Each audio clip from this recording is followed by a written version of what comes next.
Lepas tu kita sebenarnya tak masuk lagi kepada kitab.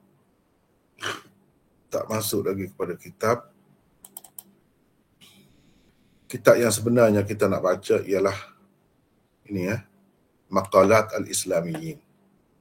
Ini permulaannya. Tapi saya duduk fikir-fikir tengok ni kitab Maqalat al-Islamiyyin ini kitabnya. Saya tunjuk ni.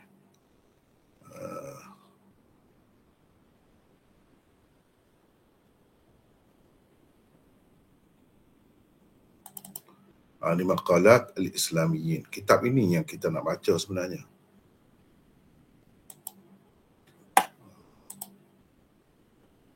Kitab ini karangan Al-Imam Abul Hasan Al-Ash'ari, Syekh Ahli Sunnah wal Jamaah, Al-Imam Abul Hasan Ali bin Ismail Al-Ash'ari, meninggal dunia pada tahun 330 Hijrah. Ada beberapa tahqiq terhadap kitab ini, antaranya Muhammad Muhyiddin Abdul Hamid. Ini ada beberapa lagi yang lain, saya tunjuk di sini. Ini yang lain lah. Banyak daripadanya berkenaan dengan Maqalat al-Islamiyyin karangan Abul Hasan al-Ash'ari. Ada beberapa lah. Tak apalah, itu tak jadi masalah. Oleh kerana kitab ini, kalau kita perhatikan, ia bermula dengan perbincangan tentang firaq. Tentang firaq,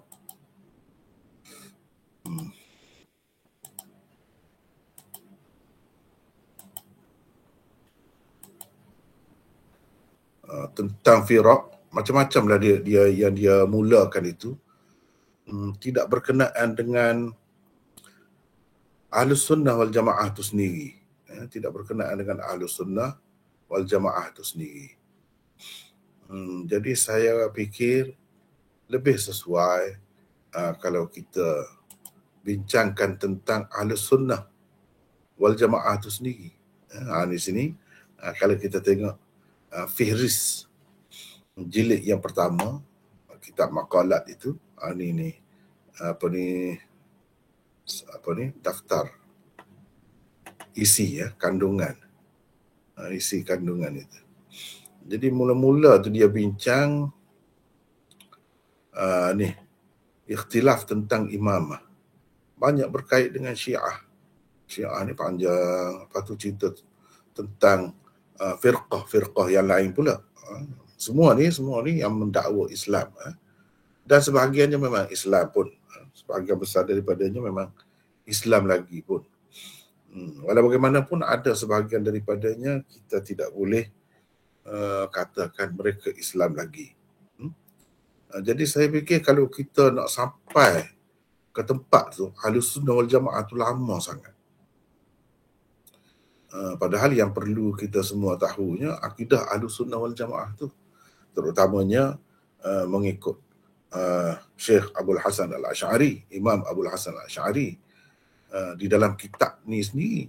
Jadi saya fikir lebih elok kalau kita bincangkan tentang Ahlus Sunnah wal Jamaah dulu, ataupun Ahlul Hadis yang Abul Hasan Al-Ash'ari iktiraf sebagai itulah Ahlus Sunnah yang sebenarnya, dan beliau pun sendiri bersetuju, beliau pun berpahaman begitu, berpendapat begitu, berakidah begitu. Jadi saya rasa pada mulanya saya ingat nak terjemah daripada awal ni, daripada awal kitab ni, jilid 1 di sini, daripada sini. Tapi lepas tu fikir pula lebih baik, sebab kita ni macam-macam latar belakang kan, macam-macam latar belakang tu. Ada yang tidak pernah terdedah lagi kepada perbincangan firaq ni. Jadi nak sampai ke situ mungkin mana pegangan yang sepatutnya kita pegangnya, mana pegangan salaf atau pegangan Abul Hasan Al-Ash'ari sendiri. Jadi saya fikir lebih baik kita start situ dulu. Dan saya akan insya-Allah seterusnya akan buat nota lah, seperti kitab-kitab lain yang kita belajar tu ada nota ya. Saya akan buat nota juga. Cumanya kita bermula daripada bahagian tu, bahagian Ahlus Sunnah. Supaya kita tahu apa pegangan Ahlus Sunnah wal Jamaah. Apa akidah Ahlus Sunnah wal Jamaah. Terutamanya berpandukan apa yang disebut oleh Imam Abul Hasan Al-Asy'ari dalam kitab dia tu. Jadi sebahagian daripada kitab dia itu, saya rasa itu dulu. Yang perlu kita pelajari. Lepas tu setelah selesai itu baru kita mari di awal untuk kita bincang tentang firqah-firqah yang lain supaya tidak keliru lagi dah. Supaya kita sendiri tahu akidah kita macam mana. Akidah salaf macam mana. Akidah Abul Hasan Al-Asy'ari macam mana. Itu maksudnya. Bagaimana? Boleh ke tidak? Saya rasa itu lebih baik. Daripada kita bincang tentang orang lain, tentang Syiah, tentang Mu'tazilah, tentang apa semua tu. Sebab lama nak sampai ke situ tu entah bila. Tak tahu, saya tak dapat pastikan. Bila baru nak sampai kepada akidah Ahlus-Sunnah wal Jamaah. Jadi saya rasa begitulah ya. Boleh setujulah semua ya tak? Macam mana tu? Setuju Maulana. Setuju. Jadi kita buat gitu. Lepas tu terlebih dahulu dalam mukaddimah sekali kita sempat buat dahulu, saya dah sebut dah lebih kurang tentang tabrakan Imam Abul Hasan Al-Asy'ari itu sudah dah sepintas lalu. Sekarang ni kita nak tengok, saya rasa perlu begitu ya.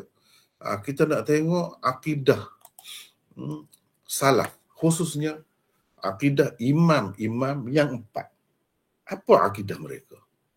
Sebelum Abul Hasan Al-Asy'ari ini,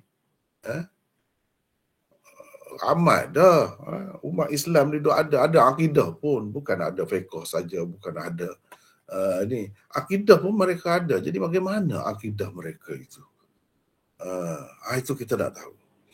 Sebab kalau dahulu sebelum ini, orang tak ada buat kajian tu tentang akidah 4 imam yang masyhur tu. Imam Abu Hanifah, Imam Malik, Imam Syafi'i dan Imam Ahmad. Terus pergi kepada Abul Hasan Al-Asy'ari dan dikenali sebagai Asy'ariyah. Asy'ariyah pula yang dikenali umumnya ialah Asy'ariyah kemudian. Asy'ariyah kemudian. Yang kebanyakannya berkisar di sekitar kitab Ummul Barahin ataupun kitab Syekh Sanusi kita panggil. Syekh Sanusi. Itulah duduk berkisar sekitar kitab itu. Adapun kitab Abul Hasan Al-Asy'ari sendiri tenggelam. Jadi kita tidak tahu akidah Abul Hasan Al-Asy'ari sendiri macam mana dan akidah salaf sebelumnya, adakah dia mengiktirafnya, menyetujuinya atau macam mana. Itu kita tidak didedah dulu. Saya sendiri pun belajar sistem pondok dulu. Jadi boleh dikatakan akidah ni yang kita pelajari ialah akidah Asy'ariyah mutaakhirin. Yang lama-lama ni kita tak belajar, tak tahu. Salaf ni ada di celah-celah begitu je. Disebut Ahlus Sunnah wal Jamaah ni terbagi kepada 2.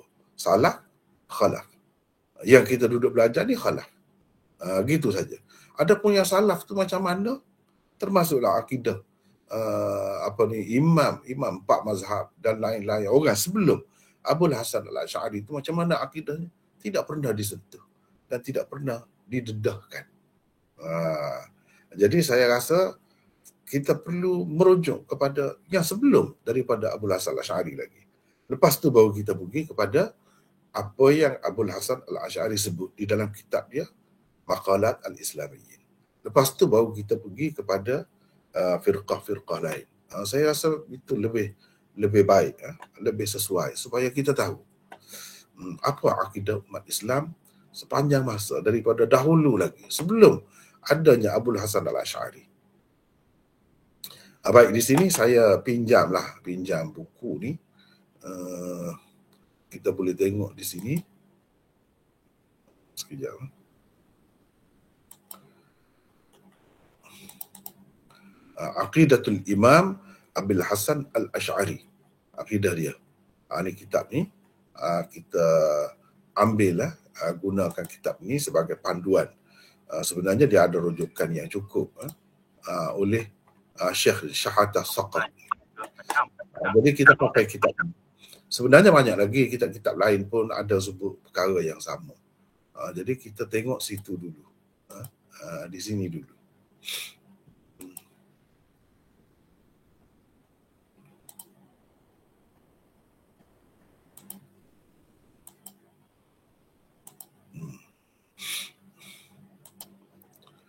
Akidah, kalau boleh, mana-mana yang boleh tengok tu, nampak ni, tengok sini lah. Saya pun bukan nak baca kitab ni sepanjang masa, tidak. Untuk malam ni sahaja. Untuk malam ni sahaja. Mungkin kalau tak sempat habis lagi, sekali lagi kita akan tengok. Lepas tu kita pergi kepada kitab Maqalat Al-Islamiyyin. Apa kata Imam Abul Hasan Al-Ash'ari tentang Ahlus Sunnah wal Jamaah. Dan apa kata beliau tentang akidah Imam Ahmad, akidah Ahlul Hadis. Itu yang kita nak pergi kepada, baru kita masuk kitab tu. Sekarang ni sini dulu. Jadi akidah imam yang 4 tu adalah akidah yang sepatutnya orang Islam tu bersepakat. Sekiranya mereka berpegang dengannya. Sebab apa? Sebab ia berpunca daripada kitabullah dan sunnah Rasulnya. Jadi i'tiqad imam yang 4, Abu Hanifah, Malik, Syafi'i dan Ahmad rahimahumullah, itulah yang sebenarnya ada di dalam Al-Quran dan As-Sunnah. Dan itulah yang menjadi pegangan sahabat dan tabi'in selepas mereka. Alhamdulillah, tidak ada apa-apa perselisihan di antara mereka dalam bab usuluddin, dalam bab usul agama ni. Bahkan mereka bersepakat, kalau kita perhatikan, bersepakat dalam beriman kepada sifat-sifat Allah, sifat-sifat Tuhan. Al-Quran adalah kalamullah, tidak makhluk. Iman semestinya ada membenarkan dengan hati dan lidah. Mereka juga membantah ahlul kalam, terdiri daripada Jahmiyah dan lain-lain, yang terpengaruh dengan falsafah Yunan dan aliran-aliran ilmu kalam. Akidah mereka ini, yakni 4 imam yang utama ni, yang masyhur di kalangan umat itu, ialah akidah yang benar, yang datang, yang tersebut di dalam kitab dan sunnah, iaitu daripada sumber yang bersih, suci, tidak ada campur baur dengan takwil atau ta'til atau tashbih atau tamthil. Tak ada kalau kita perhatikan. Takwil itu takwilkanlah sifat-sifat yang tersebut di dalam Al-Quran dan Sunnah tu. Ta'til itu maknanya tidak pakai, tak pakai, tak ada semua tu. Batalkan semua tu. Tashbih dengan makna menyerupakan sifat-sifat Allah yang zahirnya nampak serupa tu dengan makhluk, atau mengumpamakannya dengan makhluk. Baik, ini secara ringkas, kita sebut secara ringkas, pintas lalu. Akidah Imam Abu Hanifah. Baik, kita tengok. Saya ada ambil sekejap tadi. Sekejap. Di sini. Ini daripada Alam Zirikli, Abu Hanifah, lahir pada tahun 80. Meninggal dunia pada tahun 150. Maknanya salaf lah. Betul-betul salaf lah. Inilah yang dikatakan salaf ni. Imam Abu Hanifah. Bahkan beliau ada mengarang kitab-kitab dalam akidah. Cumanya orang kemudian tu tidak buat belajar. Itulah satu kesilapan sebenarnya. Kalau tidak, kita boleh tahu. Bukan sekadar sebut saja salaf tu macam mana. Bahkan kita boleh tahu akidah mereka. Inilah yang tersebut di dalam apa?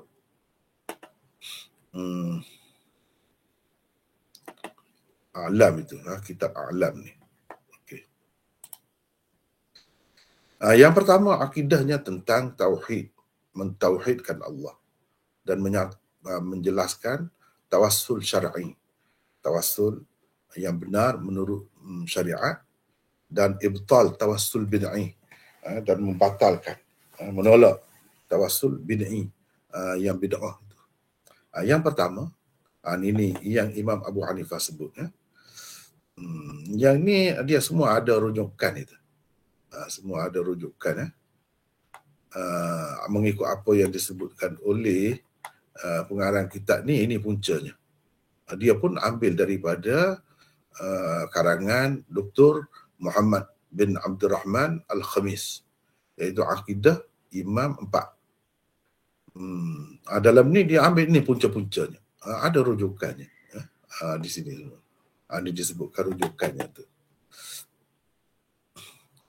Baiklah.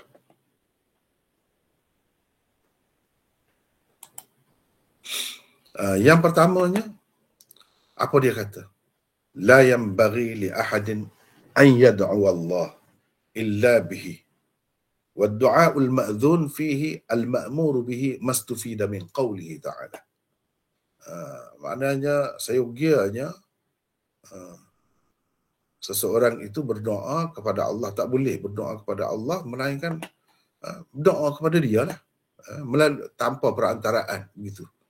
Doa yang diizinkan, yang diperintahkan ialah yang diambil daripada firman Allah ini. Ini doa dengan menggunakan nama Allah. Walillahil asma'ul husna fad'uhu biha, dan seterusnya. Surah Al-A'raf tu.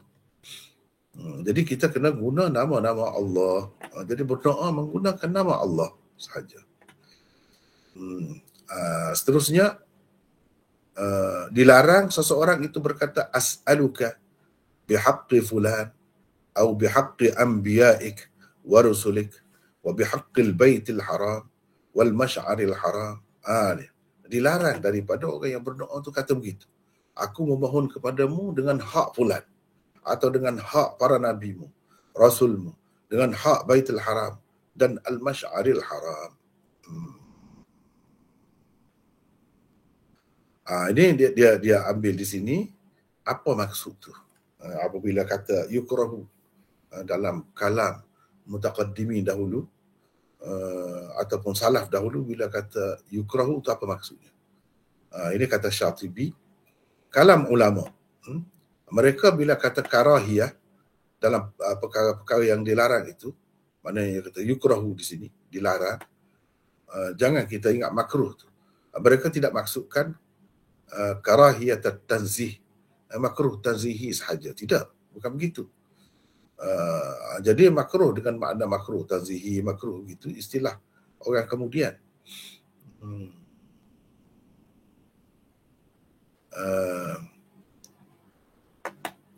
Jadi istilah kemudian ni, kalau makruh tahrimi itu mereka akan sebut haram, begitu. Adapun mutaqaddimun dari kalangan salaf, mereka berkata bila dalam perkara yang tidak ada nas yang terang, hadha halalun wa hadha haramun, mereka tak berani nak kata begitu. Mereka mengelak diri daripada menggunakan perkataannya seperti itu. Jadi mereka guna apa? Mereka guna yukrahu itu dengan makna dilarang, gitulah. Jadi apabila kita temui daripada kata-kata salaf, ini Imam Malik kata ni, kalau orang yang dahulu bila ditemui di dalam kata-kata mereka berhubung dengan perkara bid'ah dan lain-lain, akrahu hadha wa la uhibbu hadha wa hadha makruh, kalau dia kata begitu dan seumpamanya, jangan sekali-kali kamu duduk anggap itu maksud merekanya ialah makruh tanzihi. Jangan anggap begitu. Jangan anggap begitu. Bahkan dengan makna haram, dengan makna tak boleh, itu banyak digunakan. Banyak digunakan. Yang kedua, kata-kata Imam Abu Hanifah dalam mengisbatkan sifat Allah dan menolak fahaman Jahmiyah. Ini antara kata-kata dia, antara kata-kata dia. Kalau kita nak tengok ni, setiap satu rujukan ni kita boleh tengok di lain lagi. Antaranya dia kata tidak boleh disifatkan Allah dengan sifat-sifat makhluk. Murka Allah dan redanya adalah dua sifat daripada sifat-sifatnya tanpa kaifiat. Tanpa kaifiat. Kaifiat tu maksudnya kalau kita nak marah ni jadi merah muka ke misalnya. Jadi naik darah ke. Begitu. Tidak begitulah. Itulah pendapat Ahlus Sunnah wal Jamaah. Allah redha, Allah murka dan redha. Tidak boleh dikatakan murka Allah itu maksudnya penyiksaan Allah, hukuman Allah. Redanya itu bermakna pahala Allah. Tak boleh kita nak takwil begitulah maksudnya. Itulah yang dikatakan salaf tu. Tak mahu takwil tu. Wa nasifuhu kama wasafa nafsah. Kita mensifatkan Allah sebagaimana disifatkan sebagaimana dia sendiri sifatkan dirinya, iaitu ahadun samad, Allahus samad misalnya, lam yalid wa lam yulad wa lam yakul lahu kufuwan ahad. Allah itu hayyun, hidup, berkuasa, mendengar, melihat, mengetahui. Yadullahi fawqa aydihim, tangan Allah di atas tangan-tangan mereka. Laisat ka'aidi khalqihi, bukan seperti tangan makhluknya. Jadi bila kata tangan Allah tu bukanlah kita boleh kata seperti tangan makhluknya. Dan wajahnya tidak seperti wajah makhluknya, tapi kita kena sabitkan. Kena katakan bila dia kata dia ada wajah, wajah lah. Tapi jangan dikata seperti makhluknya. Itu antaranya. Yang kedua dia kata Tuhan Allah mempunyai tangan, wajah dan nafs, mana diri dia. Sebagaimana yang Allah sebut di dalam Quran. Jadi apa yang Allah SWT sebut di dalam Quran, iaitu wajah ke, tangan ke, nafs ke, itu bermakna sifat-sifat Allah tanpa kaifiat. Sifat-sifat Allah tanpa kaifiat.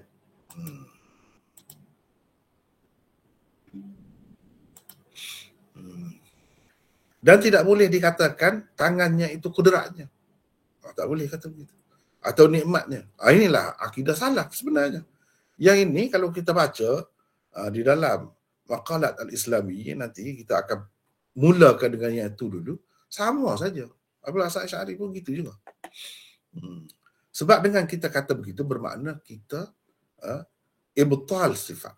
Yakni kita membatalkan sifat Allah. Tadi kan dia sebut dah tak boleh takwil tanpa ada takwil, tanpa ada ta'til. Ta'til tu membatalkanlah.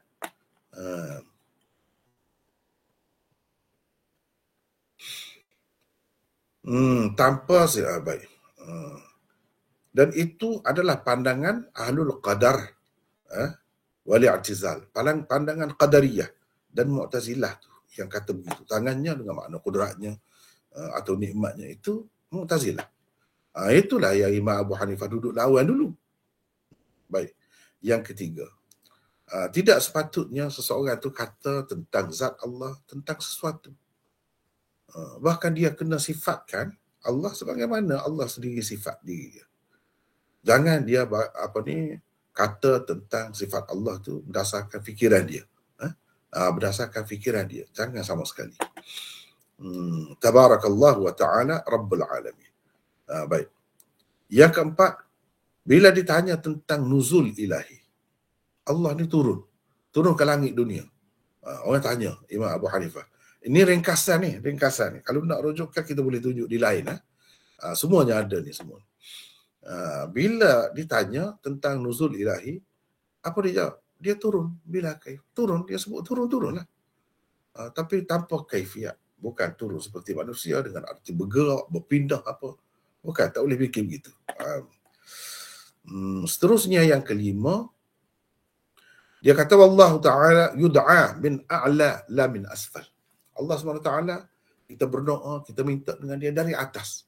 Dari atas. Dia tu di atas maksudnya. Bukan dari bawah. Kerana asfal, bawah itu bukan sifat rububiyah dan uluhiyah. tak sesuai langsung itu dengan sifat rububiyah dan uluhiyah. Yang keenam, wa huwa yaghdabu wa yarda. Allah SWT murka dan Allah SWT redha. Ini kesimpulan semua ni. Kalau kita kata dalam Quran mana, itulah antaranya ghairil maghdubi alaihim, tidak orang-orang yang dimurkai. Siapa yang murka? Allah lah murka maksudnya. Mana sifat murka tu ada. Wa yarda, dan Allah redha. Wala yarda li ibadihi al-kufr misalnya. Ada semua dalam Quran ada. Tapi kita tak boleh kata ghadabnya itu, murkanya itu berarti menyeksanya. Berarti Allah menyeksa. Dan redha Allah itu berarti pahalanya, pahala yang akan diberikannya. Bukan begitu. Tak boleh kata begitu. Waqala, dan beliau kata lagi, yakni Allah itu tidak menyerupai apa-apa pun, mana-mana makhluknya pun.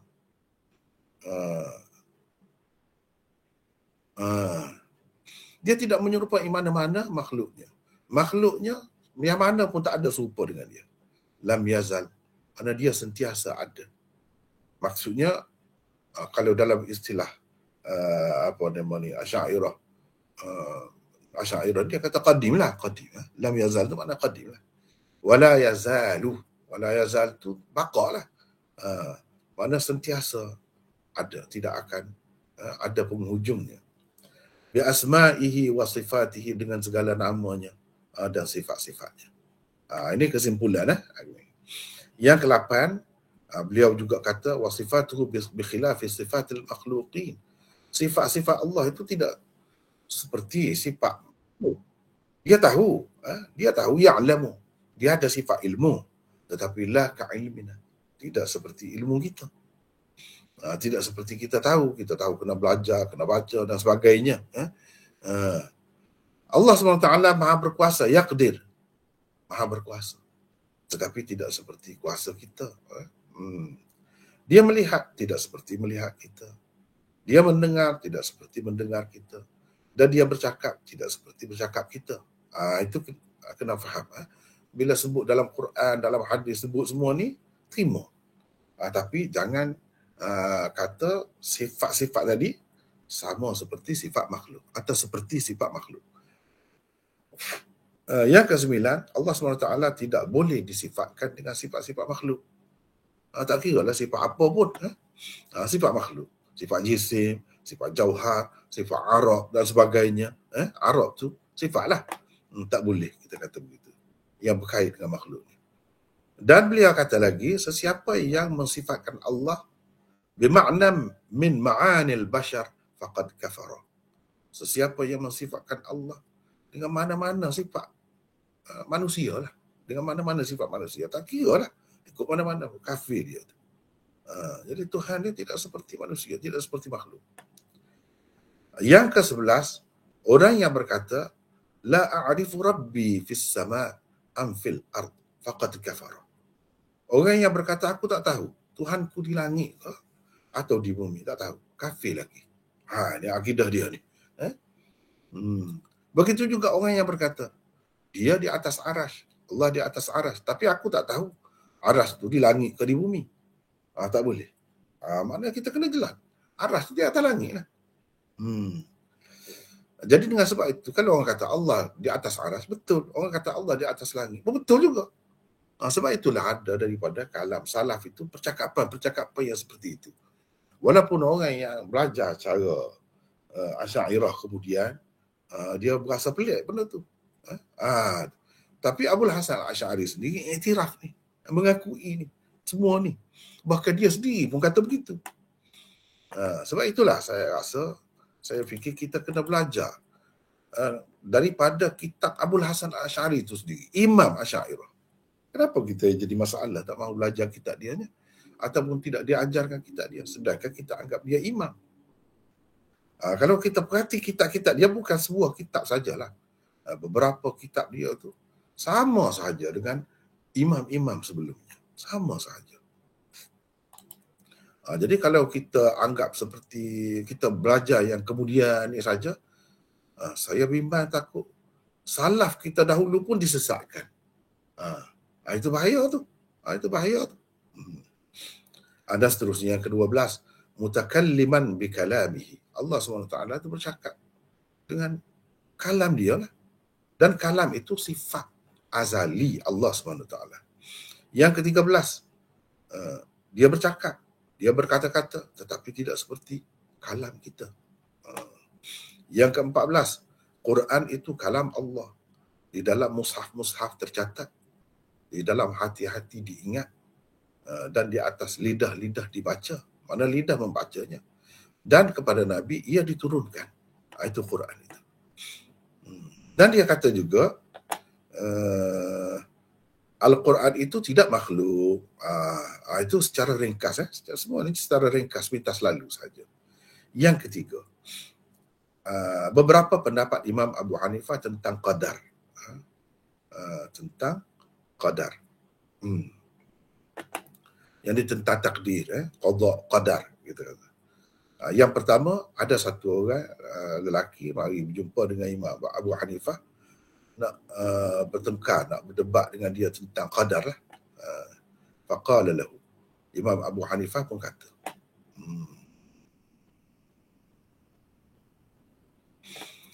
Imam Abu Hanifah pun kata kepada dia, kamu tak sedar ke bahawa orang yang nak fikir tentang takdir Allah SWT ni sama seperti orang yang nak tengok matahari, seperti orang nak tengok matahari. Semakin dia pandang, semakin dia tengok, semakin dia bengok. Tak payah bincang lah. Kita kena ikut yang Nabi cerita, yang dalam Quran cerita, gitu saja maksudnya. Di mana dia tidak pergi dalam, tak pergi mengharungi perbincangan itu. Yang kedua, Allah SWT maha mengetahui semenjak azal lagi, dalam azal itu, segala perkara sebelum diadakan apapun kejadian ini, sebelum ada lagi, Allah SWT dah tahu dah dalam azal. Dalam azal tu maknanya tak ada permulaan lah. Dalam ilmu dia tu dah ada dah. Kita ni akan lahir pada sekian-sekian tahun. Jadi anak orang ni lahir di sini, akan mati pada tahun bila-bila, semua dia tahu. Dan yang ketiga, Allah SWT tahu yang tiada, sesuatu yang tiada itu pada ketika tiadanya. Sebagai tidak ada lah. Benda yang tak ada, Tuhan tahu sebagai tak ada lah.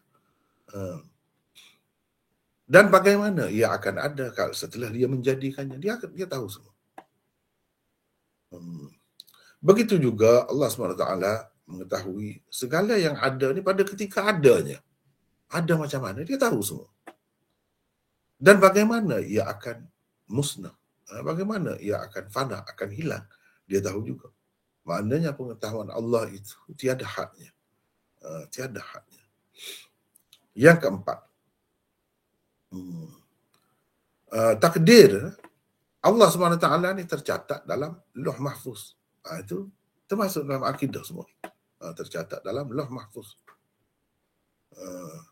Dan yang kelima, tidak ada apa pun yang berlaku dalam dunia ni ataupun di akhirat tu melainkan berlakunya dengan kehendak Allah. Tak ada yang terlepas daripada kehendak Allah. Sama ada baik ataupun buruk.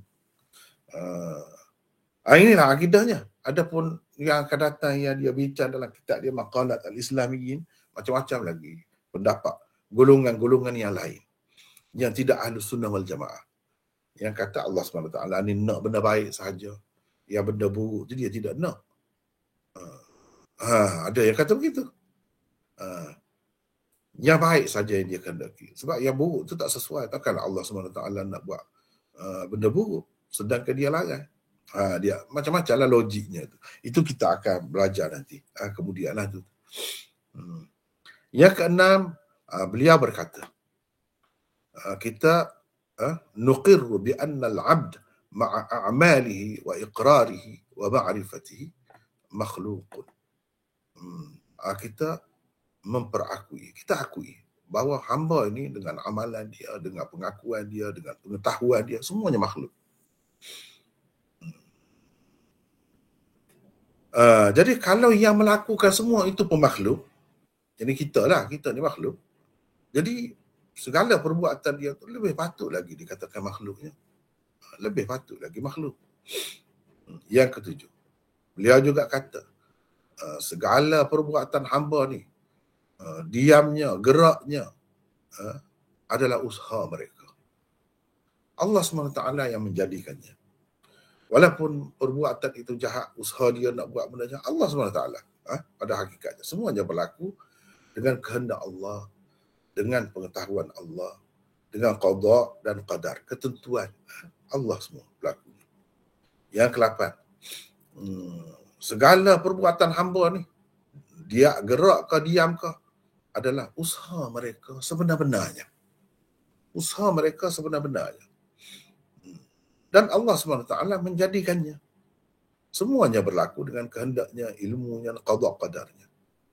Dan ketaatan itu semua sekali adalah wajib kita taat kepada Allah dengan perintah Allah, dengan kasih sayangnya, redanya, ilmunya, masyiahnya, kehendaknya, qada dan takdirnya. Maksiat-maksiat itu pun semuanya berlaku dengan ilmunya, dia tahu, bukan dia tak tahu, dengan ketentuannya, dengan takdirnya, masyiahnya, kehendaknya. Tapi tidak berlaku dengan dia suka, dia tidak suka. Berlaku dengan kehendak dia, dengan pengetahuan dia, tapi bukan bermakna dia suka, bukan bermakna dia redha, dan bukan bermakna dia suruh, dia larang tu. Sebab tu dia sebutkan wala yarda li'ibadihi al-kufr. Allah tidak redha kekufuran untuk hamba dia tu, dia tidak redha. Tidak redha bukan bermakna dia tidak menghendaki, dia menghendaki. Tetapi dia tidak suka. Itu maksudnya. Kalau yang baik-baik itu Allah SWT redha dan suka. Gitu. Yang ke-10, dialah yang menentukan segala perkara dan menetapkan, dan tidak ada dalam dunia dan di akhirat ni sesuatu pun dalam syurga ke dalam neraka melainkan dengan kehendaknya, ilmunya, qada qadarnya, dan dia telah pun tulis pada Lauh Mahfuz. Itu yang ketiga, dengan pecahan-pecahannya. Yang keempat, kita bincang secara ringkas dulu. Yang keempat, kata-kata Imam Abu Hanifah tentang iman. Kata dia, al-iman iqrar bil lisan wa tasdiq bil janan. Wal iqrar wahdahu la yakunu imanan. Iman itu berarti mengaku dengan lidah dan membenarkan dengan hati. Mengaku saja tidak jadi iman. Dia kena membenarkan dengan hati. Kadang-kadang mengaku saja tu tidak iman lagi. Yang kelima, kata-kata Imam Abu Hanifah tentang sahabat. Pertamanya, ini pecahan yang kelima ni, yang pertamanya, kita tidak sebut mana-mana sahabat melainkan dengan baik. Tak ada sebut tak baiklah sahabat ni. Yang kedua, kita tidak berlepas diri daripada mana-mana sahabat Nabi. Dan kita tidak menyayangi mana-mana sahabat tu lebih daripada yang lain. Yang lain tak sayang, yang ni saja sayang. Tidak begitu. Jadi pecahan dia ni banyaklah. Pecahan dia ni nanti kita akan lihatlah. Pecahan dia. Banyak pula orang-orang yang mengaku Islam, macam-macam pula pahamannya tentang sahabat-sahabat Rasulullah sallallahu alaihi wasallam itu. Yang ketiga,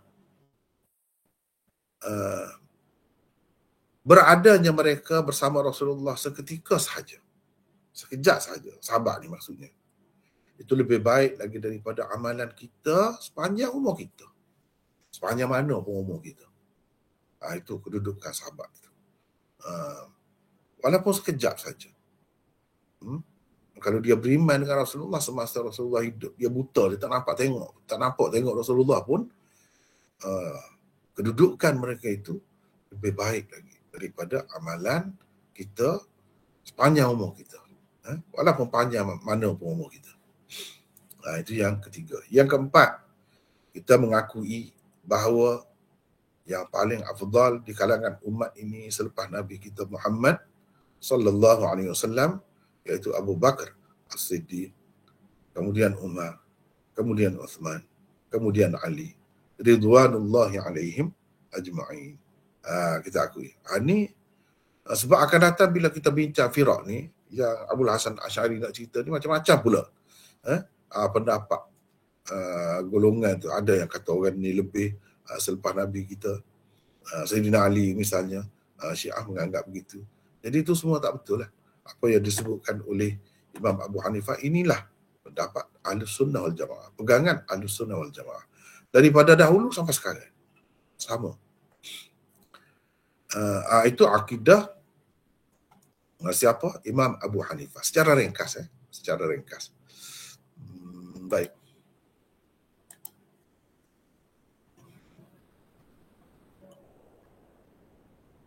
Kita pergi sini.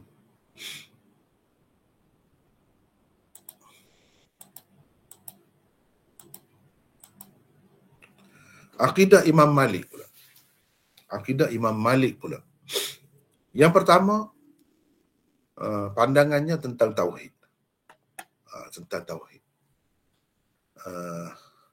Iaitu ada riwayat daripada Ja'far bin Abdullah, katanya kami pernah berada di samping Malik bin Anas, tiba-tiba ada satu orang mari. Orang tu kata, ya Aba Abdullah, Ar-Rahmanu 'alal 'arsy istawa. Bagaimana istiwanya?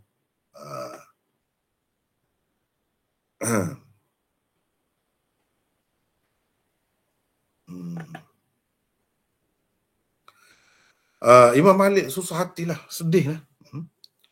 Tak pernah dia sedih seperti dia menghadapi masalah-masalah lain. Orang duduk tanya dia. Dia pun tengok ke tanah, tengok ke lantai, ke bawah ni. Sambil dia cucuk-cucuk ataupun korek-korek dengan tanah itu, dengan kayu yang ada di tangannya. Lepas tu dia berpeluh dia. Berpeluh. Kemudian dia angkat kepala dia lempar kayu yang ada di tangan dia tu. Dia pun kata, al-kaif ghairu ma'qul. Bagaimana tak boleh nak fikir, tak boleh nak fikir. Wal istiwa minhu ghairu majhul. Tapi istiwa Allah itu bukan tidak diketahui bila kata istiwa. Bila kata istiwa tu maknanya di kalangan orang Arab maklum maksud dia. Istiwa tu. Dan iman kepadanya suatu perkara yang wajib. Tanya tentangnya itu bid'ah. Kata dia. Azunnuka sahiba bid'ah. Saya rasa awak ni ahli bid'ah ataupun orang yang sudah terdedah lah, terpengaruh dengan bid'ah lah. Jadi timbulkan soalan macam ni. Imam Malik pun minta dia dikeluarkan. Dia tak mahu lah bincang benda-benda macam tu. Dan yang kedua, dia kata Allah fis sama. Allah di langit. Allah di langit. Wa ilmuhu fi kulli makan. Yang kata ada Allah di sini itu maksudnya ilmunya. Yang kedua, pandangannya tentang qadar ataupun takdir. Takdir.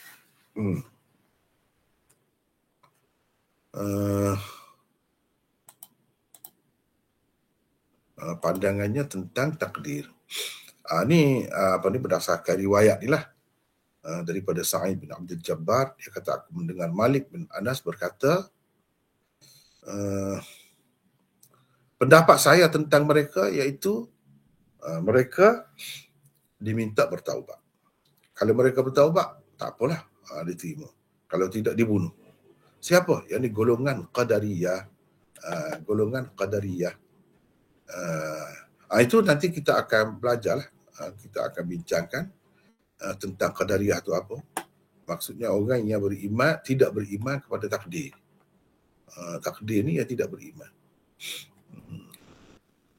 Banyaklah golongan-golongan yang macam tu. Ada yang kata takdir tu kita sendiri yang menentukan takdir kita, nasib kita.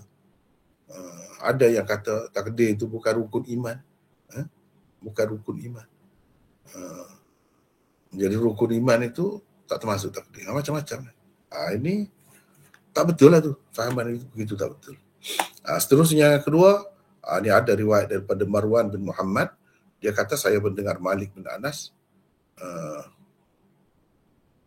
ditanya tentang berkahwin dengan Qadari. Berkahwin dengan Qadari, orang yang tak terima takdir ni. Takdir itu daripada Allah. Orang tak terima begitu. Jadi dia pun baca ayatnya. Wal 'abdun mu'minun khairum min musyrikin. Hamba mukmin itu lebih baik lagi daripada musyrik. Mana bagi dia ni musyrik ni. Sebab apa? Sebab orang yang kata takdir itu yang baik tu Allah menentukan, yang buruk tu kita yang buat sendiri. Bermaknanya ada dua Tuhan lah. Syirik. Ada dua Tuhan. Tuhan yang baik, suku Allah. Tuhan yang buruk tu kita sendiri. Ataupun syaitan. Kau ikutlah apa pun. Kita kata. Itu secara ringkasnya. Ini dia sebut abdul mu'minun khairum min musyrikin. Makna dia tak bagilah. Dia tak bagi kahwin dengan qadari. Qadari ni makna asal makna dia kalau zahir, kalau kita tengok zahir makna orang yang percaya kepada takdir, tapi tidak bukan begitu. Di sini orang yang tidak percaya kepada takdir, itu makna qadari, qadariyah lah. Semuanya kita akan bincangkan, kita akan tengok apa perbincangan Abul Hasan Al-Asy'ari dalam kitab dia tu nanti. Seterusnya Qadhi Iyad berkata, kata Malik, tidak harus diterima syahadah qadari. Alladhi yad'u, yang menyeru orang kepada fahaman dia lah. Tidak boleh juga diterima kesaksian khariji, yang ni puak Khawarij, tak boleh juga. Rafidi, puak Syiah, tak boleh juga. Tak boleh terima jadi saksi. Itu yang dinukilkan oleh Qadhi Iyad daripada Malik. Seterusnya yang ketiga, apa kata Imam Malik tentang iman? Tentang iman. Abdul Razak bin Hammam kata, aku dengar Ibnu Jurayj, Sufyan Thawri, Ma'mar bin Rashid, Sufyan bin Uyainah, Malik bin Anas, semua mereka berkata al-iman qaulun wa amalun yazidu wa yanqusu. Iman itu qaul, ucapan, dan amalan. Iman itu boleh bertambah dan berkurang. Yang kedua dia kata iman qaulun wa amal. Lebih kurang tadilah. Yang keempat berkenaan dengan sahabat. Apa kata Imam Malik? Sesiapa yang mengurangi ataupun menganggap mana-mana sahabat tu ada aib lah, ataupun ada rasa dengki, ataupun rasa dendam kepada sahabat di dalam hatinya, dia tidak berhak mendapat faid di kalangan orang-orang Islam. Kemudian dia pun baca ayat ni, walladzina ja'u min ba'dihim yaquluna rabbana ighfir lana wa li ikhwanina alladhina sabaquna bil iman wa la taj'al fi qulubina ghillan lil ladzina amanu. Jadi alladzina amanu tu nombor satu sekali sahabat-sahabat lah. Jadi kalau duduk berdendam, duduk benci kepada sahabat itu, bukan cara orang Islam itu. Sebab itu dia tidak berhak mendapat faid. Jadi sesiapa yang mengurangi mereka, menganggap mereka ni ada kurang. Kurang tu maksudnya ada aib lah. Ataupun ada dendam, kesumat di dalam hatinya terhadap mereka, dia tidak berhak mendapat faid. Baik, yang kedua tentang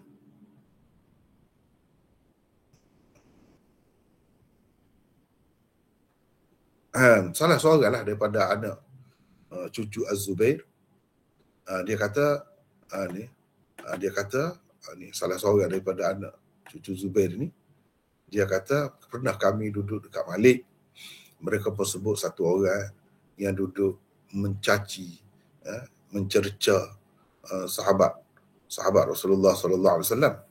Imam Malik pun baca ayat ni, Muhammadur Rasulullah walladzina ma'ahu asyidda, dan seterusnya hingga sampai kepada yu'jibuz zurra' liyaghidha bihimul kuffar. Jadi cara orang yang benci kepada sahabat ni, duduk mencari kekurangan, keaiban sahabat ni, dia tidak orang beriman lah. Itulah kesimpulannya. Kesimpulannya begitulah. Itu ayat sepenuhnya di bawah tu.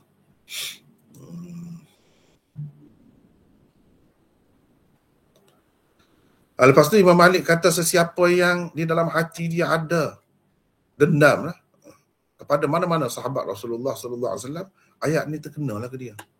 Kena ke dia.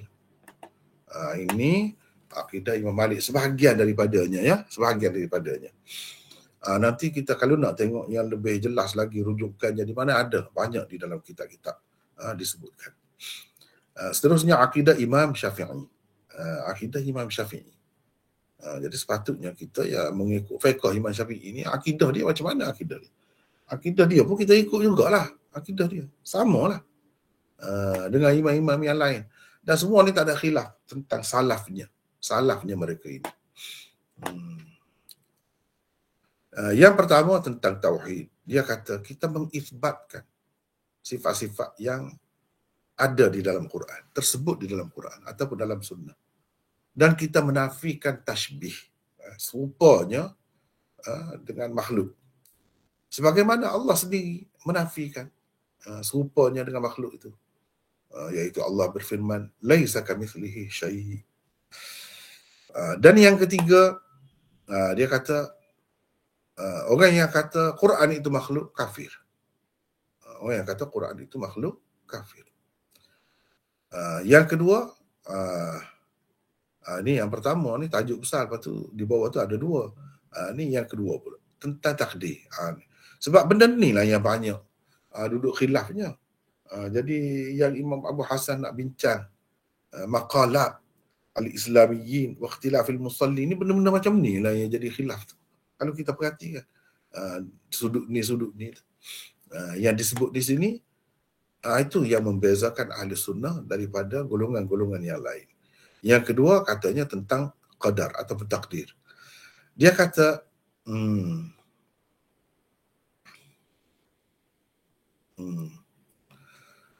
kehendak melakukan ibadat itu berlaku dengan kehendak Allah. Yang manusia menghendaki itu sebenarnya tidak terlepas daripada kehendak Allah Rabbul Alamin. Kerana manusia tidak menciptakan amalan mereka. Amalan mereka itu juga termasuk dalam ciptaan Allah, makhluk Allah. Dan takdir itu baiknya ataupun buruknya daripada Allah semua. Azab kubur itu benar.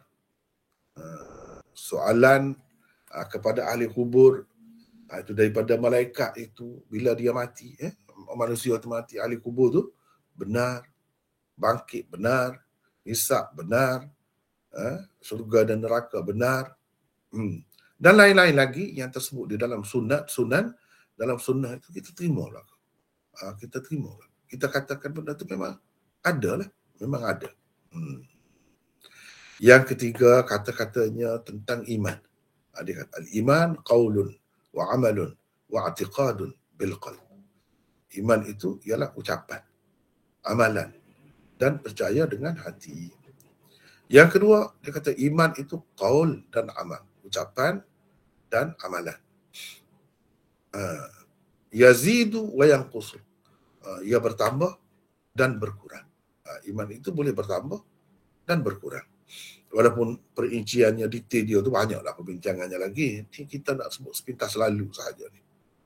Yang keempat tentang sahabat. Apa Imam Syafi'i kata? Allah Tabaraka wa Ta'ala puji sahabat-sahabat Rasulullah sallallahu alaihi wasallam dalam Quran, dalam Taurat, dalam Injil. Dan Rasulullah sallallahu alaihi wasallam pula sebut kelebihan-kelebihan sahabat itu, apa yang tidak disebut untuk orang-orang lain selepas mereka. Farahimahumullah, semoga Allah merahmati mereka. Wa hanna'ahum bima atahum min dhalik. Dan Allah SWT memberi berita gembira lah kepada mereka akan mendapat darjat yang paling tinggi, iaitu darjat siddiqin, syuhada dan salihin. Mereka lah yang menyampaikan kepada kita sunnah-sunnah Rasulullah SAW. Mereka lah yang menyaksikannya. Begitu juga ketika wahyu turun kepadanya. Mereka tahu apa yang Rasulullah SAW kehendaki secara umum dan secara khusus. Apa yang Rasulullah berazam nak buat, apa yang Rasulullah anjurkan, semua mereka menyaksikan semua itu. Dan mereka tahu daripada sunnahnya apa yang kita tak tahu dan kita jahil, kita tak tahu. Mereka itu lebih daripada kita dalam segala ilmu dan ijtihad, wara' dan akal.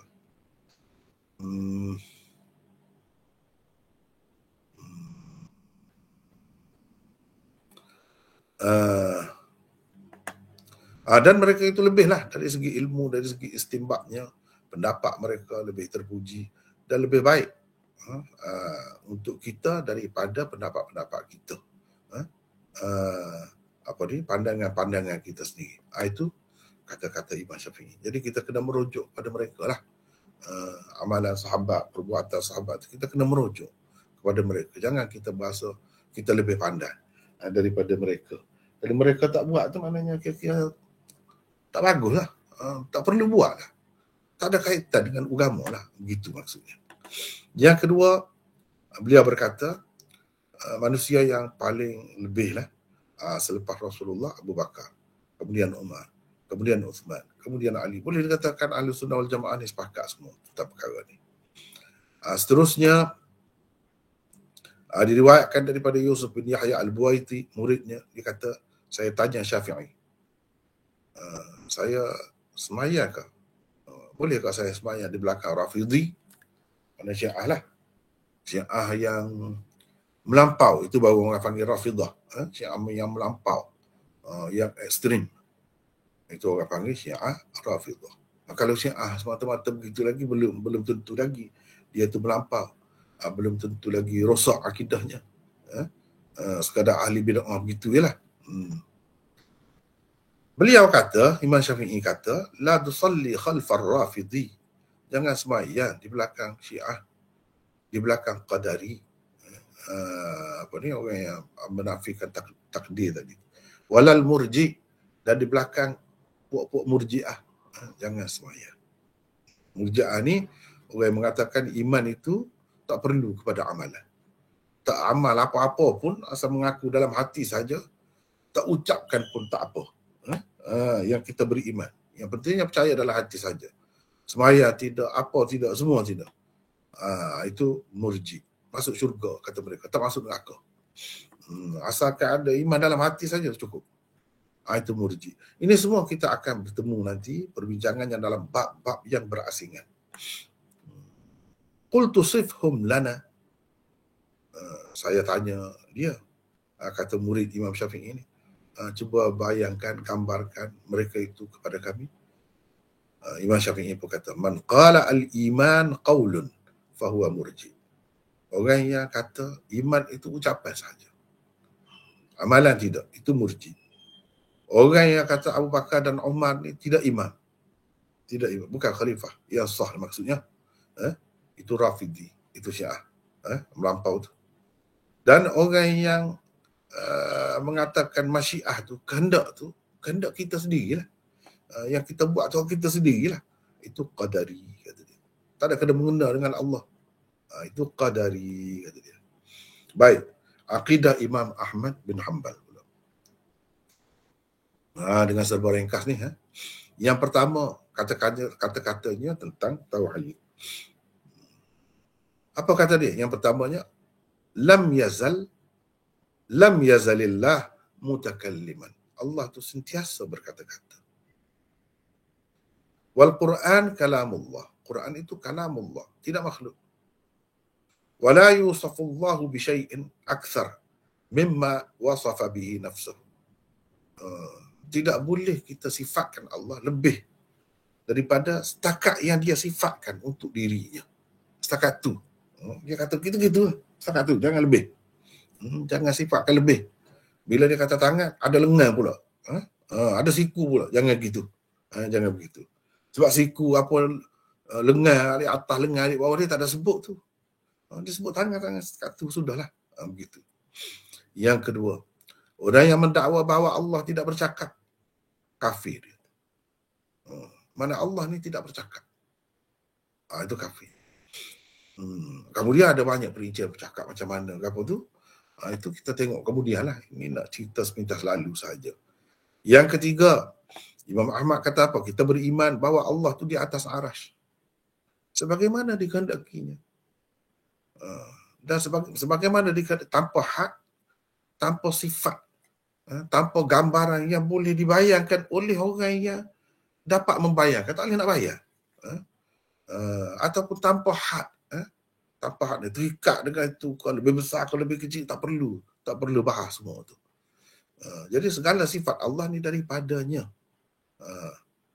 dan untuknya, sebagaimana yang disifatkan oleh Allah sendiri tentang diri dia, yang kita tidak boleh capai dengan fikiran kita.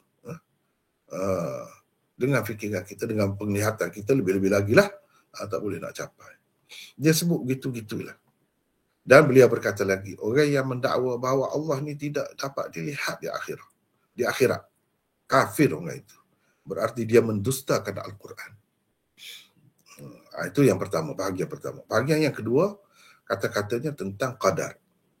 Sebab ini sebenarnya firak tu yang macam-macam tu, aliran itu, dia banyak masalahnya dalam bab-bab ni lah. Baik. Tentang takdir.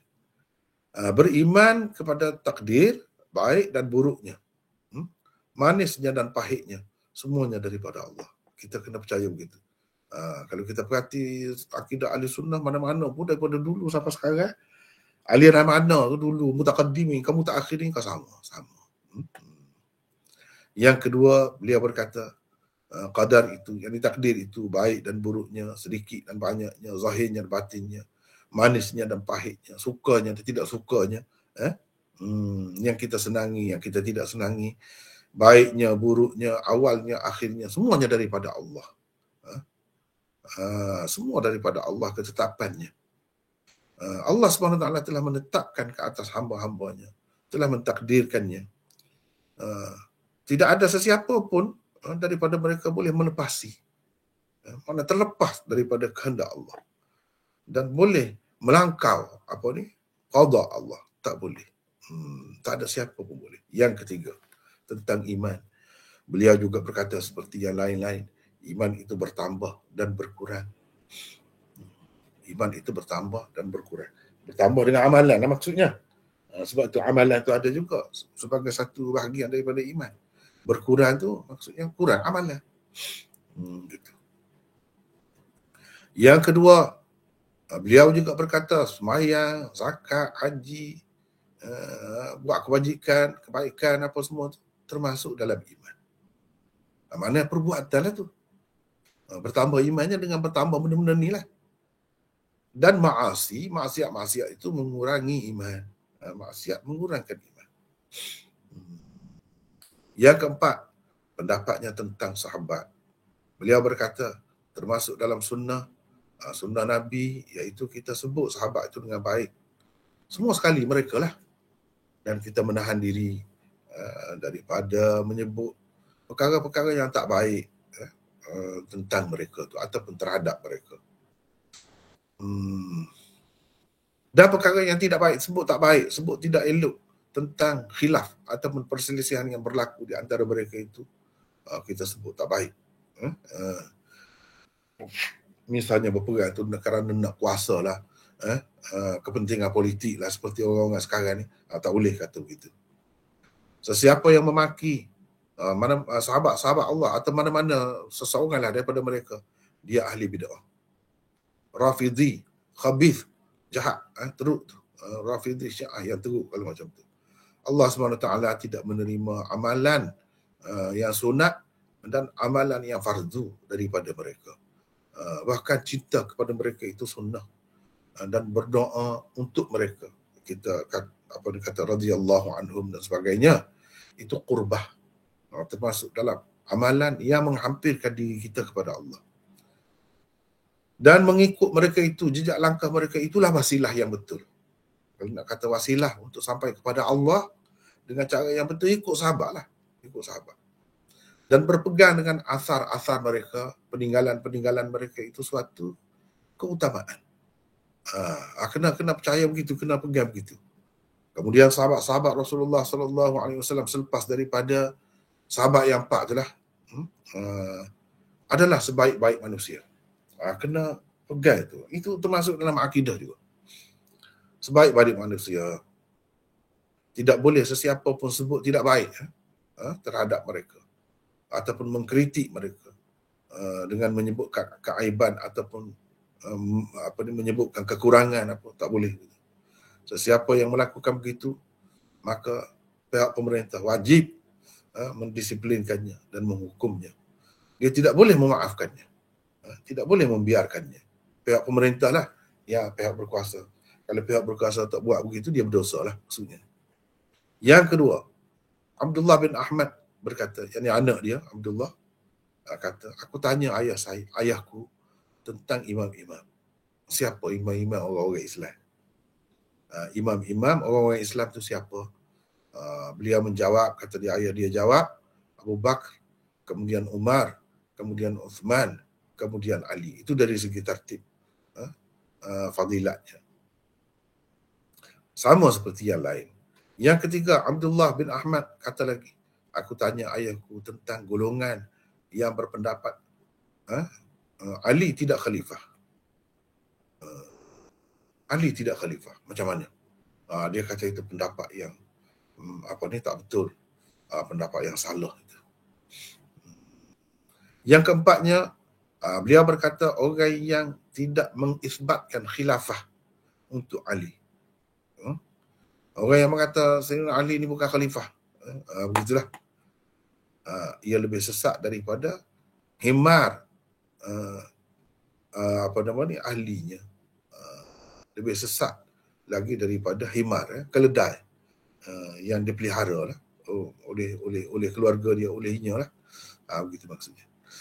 Itu antara secara ringkas, dengan serba ringkas, saya rasa kita pergi di sini sebagai tambahan sedikit, sebab ini pun masih lagi berkenaan dengan kata-kata mereka.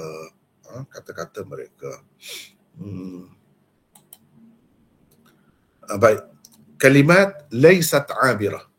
Biasanya penulis-penulis ni dia tulis di permulaan tu kalimah abirah, sekilas pandang.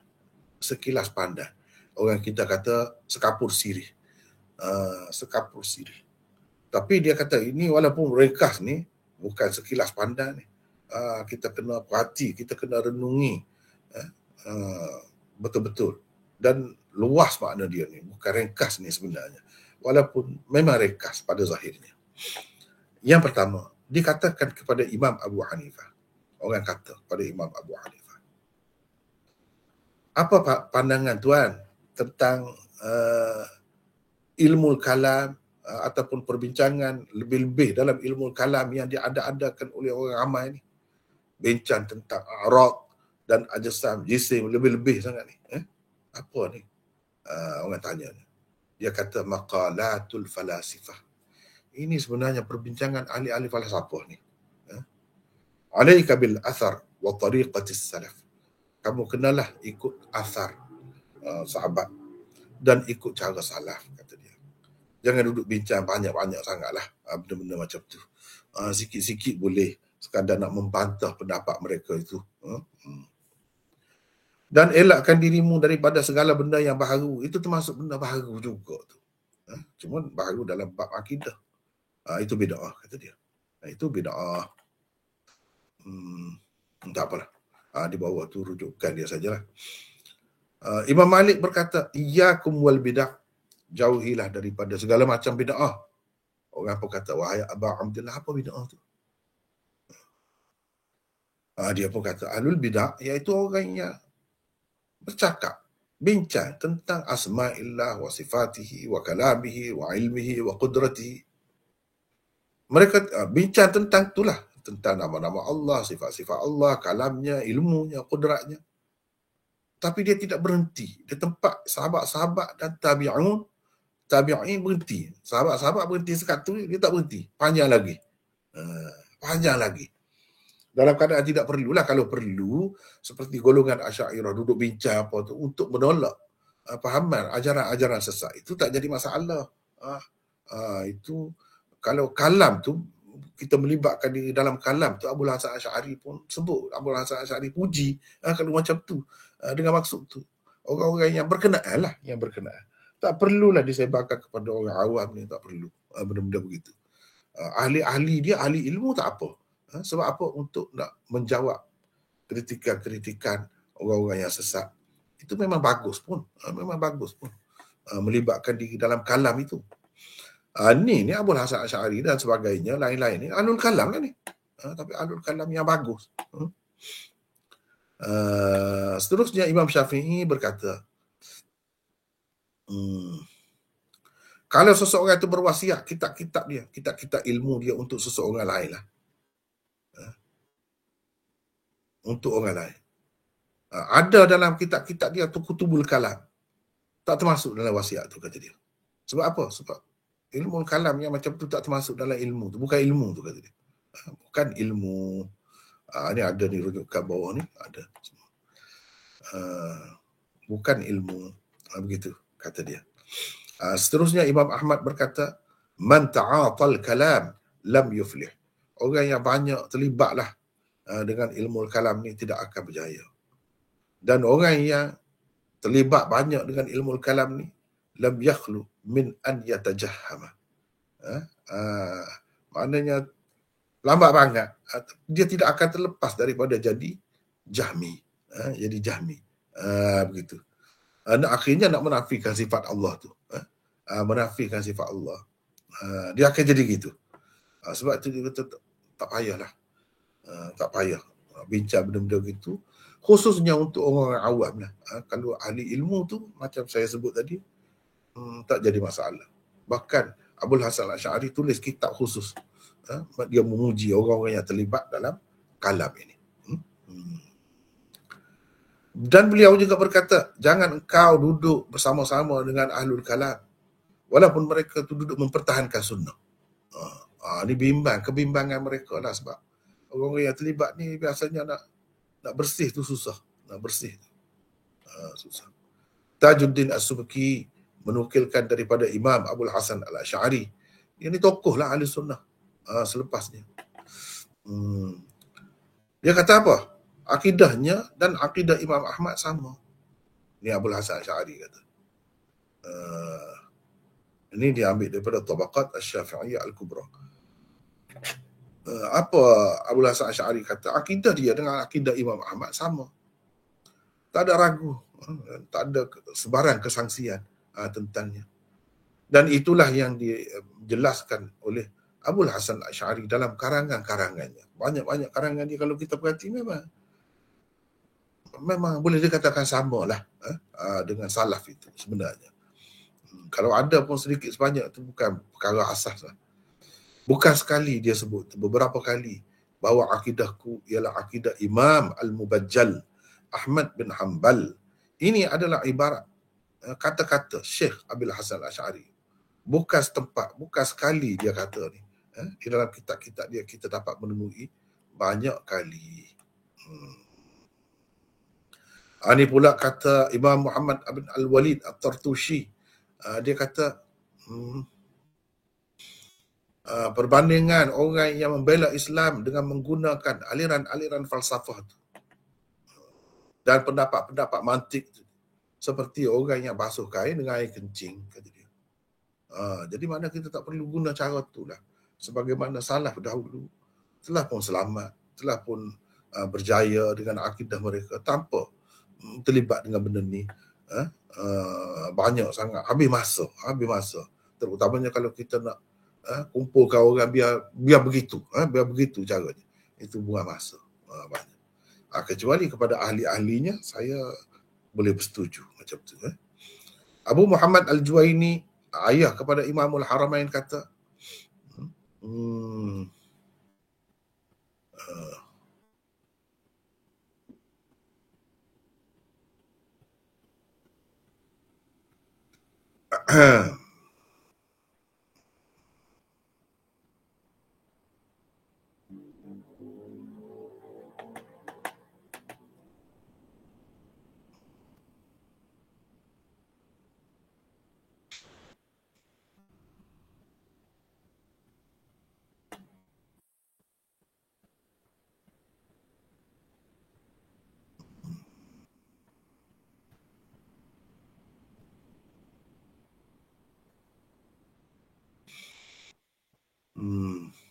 tak apalah.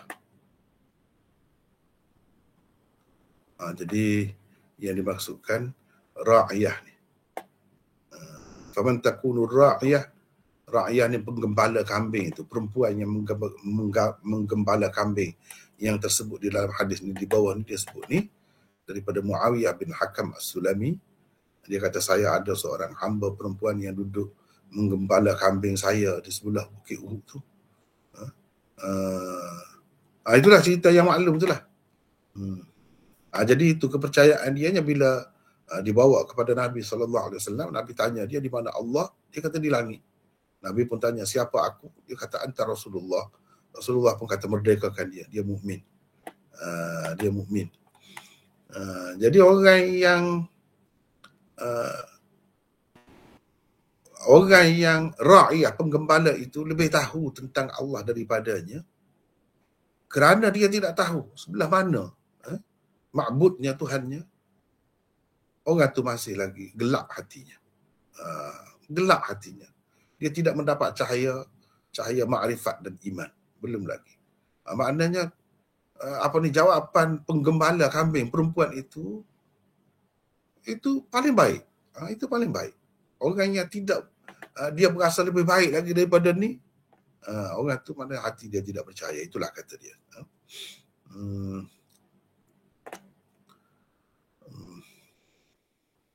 Ini Imam Razi kata di akhir hayatnya, dia kata, aku perhati aliran-aliran kalamiyah dan falsafah tu, aku dapati ia tidak menghilangkan dahaga orang yang dahaga. Orang yang sakit tidak sembuh dengan cara itu.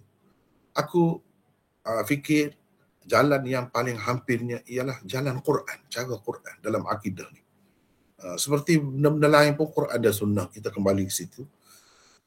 Jadi dalam akidah ni pun yang selamat, lebih selamatnya ialah jalan Quran. Dalam masalah isbatnya, Ar-Rahmanu 'alal 'arsy istawa, isbatkan istiwa Ar-Rahman itu di atas arasy. Ilaihi yas'adul kalim, kepadanya naik segala amalan-amalan manusia, ucapan-ucapan manusia. Dan aku baca dalam bab nafi, dalam bab isbat itulah ada dalam Quran. Dalam bab nafinya, laisa kamitslihi syai'. Jadi kena ada dua tu. Isbat dan nafi, serupa je Allah tu dengan segala makhluk. Orang yang ada pengalaman seperti pengalamanku, kata dia, dia akan tahu sejauh mana benar kata-kataku ini.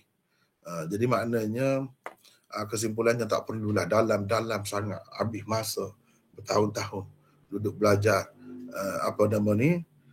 cara ilmu kalam ataupun cara manahij falsafiyah tu tak perlu. Terutamanya kepada orang ramai ni. Kepada orang ramai. Orang yang ahli pun dia berasa buang masa, rugi banyak. Padahalnya apa yang ada dalam Quran itu sudah cukup pun. Jadi itulah secara ringkas malam ni, betul-betul ringkas, sepintas lalu. Jadi masa kita pun sudah sampai ke penghujungnya. Saya rasa setakat itulah dulu untuk malam ni. Jadi nanti akan datang, insya-Allah kita akan mulakan dengan nota. Jadi nota saya tidak akan buat daripada permulaan awal inilah macam ni lah. Saya akan berhenti dulu dan kita ambil bahagian pengenalan Ahlus Sunnah wal Jamaah oleh Abul Hasan Al-Asy'ari di dalam kitabnya Maqalat Islamiyyin. Sebab itu lebih berguna. Dan kita tahu apa yang perlu kita faham terlebih dahulu. Dan mana-mana yang berbeza dengannya, aliran-aliran yang disebutkan oleh Abul Hasan Al-Asy'ari, kita pun jelaslah ini berbeza dengan akidah kita, dengan pegangan kita. Dan apa yang disebut oleh Abul Hasan Al-Asy'ari itu kadang-kadang nampak tak sama dengan akidah Asy'ariyah kemudian. Jadi bagi saya, untuk selamatnya, untuk lebih bercermat, kita terima yang Abul Hasan Al-Asy'ari sendiri, sebab dia imam. Gitulah. Selepas ni kita akan baca bahagian tu, Ahlul Hadis, Ashabul Hadis, yang disebutkan oleh Abul Hasan Al-Asy'ari bahawa dia pun berakidah begitu juga. Cuma mungkin sebelum itu kita nak tengok kalau perlu sekejap saya.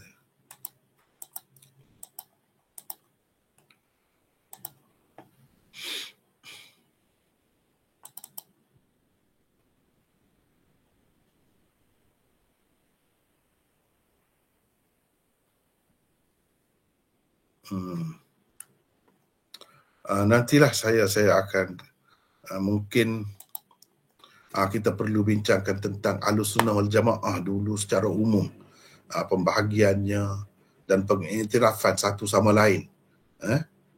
Aliran-aliran dalam Ahlussunnah tu pengiktirafan mereka terhadap satu sama lain. Ahlul Hadis terhadap Asy'ariyah terhadap Ahlul Hadis, Maturidiyah dan sebagainya. Kalau perlu itu kita tengoklah mana akan datang ni, perlu itu dulu ke ataupun terus pergi kepada kitab Abul Hasan Asy'ari ni, bahagian itu.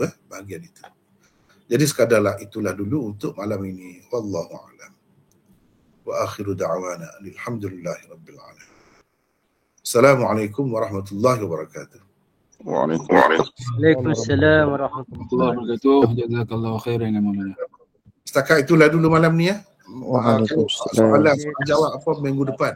Assalamualaikum. Sekali lagi insya-Allah. Pertemuan sekali lagi. Waalaikumsalam warahmatullahi wabarakatuh. Ini sekadar mukadimah perkenalan dahulu. Baik. Setakat itu lagi. Assalamualaikum. Waalaikumsalam. Jazakallahu khair Maulana. Terima kasih Maulana. Terima kasih. Waalaikumsalam warahmatullahi wabarakatuh.